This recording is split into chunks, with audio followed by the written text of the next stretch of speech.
For today's video mga Lods, bibigyan ko po kayo ng tips kung paano nyo makuha ang babaeng pinagpapantasyahan ninyo, no? Alam ko, maraming mga lalaki ang nangangarap, no? Nangangarap papansin, nangangarap na makuha, no? Majerjer ang babaeng pinagpapantasyahan nila, no? Pero paano nga ba kung ang babae na ito ay hindi mo pa kakilala o hindi mo pa kaibigan?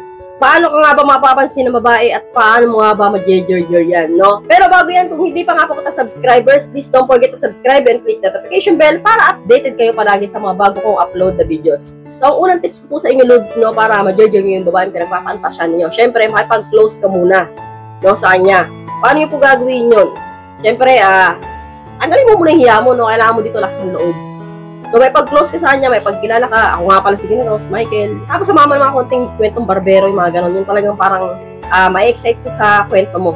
So, kunwari, sabihin mo na, alam mo na kasi kagad kita, nung unang kita pa lang kita kasi iba yung aurahan mo, ang ganda mo. Tumatik mo na ang sexy mo. So, masyado akong attractive na babae sa aking mga mata. So, mga ganun, bulahin niyo po muna, no? And then, kapag naging close na kayo, no? Libre mo ng mga merienda, no?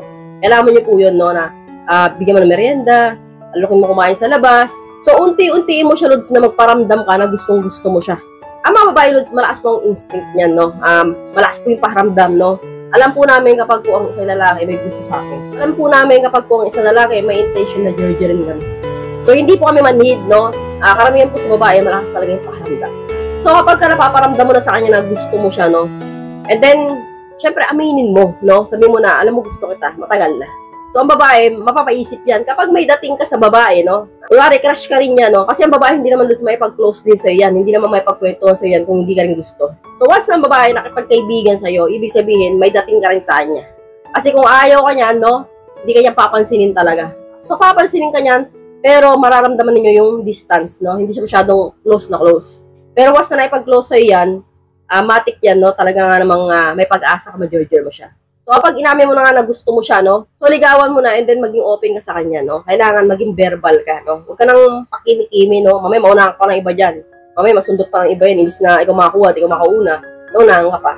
So, huwag ka magpatumpik-tumpik, Lods, no? Kailangan mo siyang parangkay na gusto kita, liligawan kita. So, konti-konti, Lods, kapag nagkalapit po kayo, no, nagkapalagayan loob na kayo, mag-judge mo na yan.